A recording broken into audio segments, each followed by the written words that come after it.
Good morning, Scott Simpkins, my HELOC tutor, no-cost education initiative. Little confession, back in school, I never really enjoyed history that much. Did okay at it from a grade standpoint, but just really wasn't drawn to it. But we need to cover a little bit of history about banking, so I'm going to dive right in, very short. Prior to 1913, mortgages actually worked pretty much the way a HELOC works now. Money can go in, money can come out. If you can imagine a farmer having a great crop, they go to the bank, they say, hey, I've sold a lot of my crop, did great, want to pay a bunch towards my mortgage. The bank would say, great, let me get the ledger. They'd update the figures and say, okay, now you have this much credit with us because you paid down what you owed us, right? Money in, money out. That's the way it used to work. Well, then 1913 was when the Federal Reserve was created. Okay, this is just a part of our history. With the Federal Reserve came another creation called fractional reserve lending. What that means in a nutshell is that for every dollar a bank has on deposit, they can loan out at least $10, $10 to $15. Okay, let's just call it 10. So if they've got 100,000 on deposit, they can loan out $1 million and charge interest on that $1 million worth of loans. Pretty cool trick, very profitable.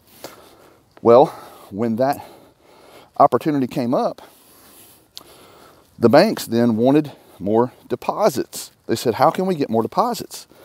And one of the major things that they discovered was changing mortgages, so that that farmer coming in with $10,000 and wanting to pay down by 10 grand, we'll say, realizes, well, if I put that 10 grand against what I owe, I won't be able to touch it now. It's new rules.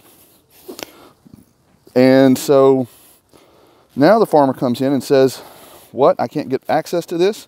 No. So the farmer goes, well, I'm going to need some of this, so I'll give you 1,000 of the 10,000, and I'm going to deposit this other 9,000 over here in a checking or savings account that I can touch. Well, do you see what just happened? Because mortgages were no longer a two-way entity, two-way tool, now people had to figure out a place to park their money. And where did they park it? Checking and savings accounts. So what does that mean? Those new checking and savings deposits become part of that fractional lending reserve math, and the bank has a lot more to loan out.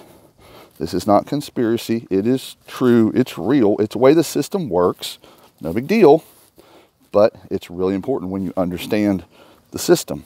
So what we learn here is, hey, a HELOC is more like an old school mortgage.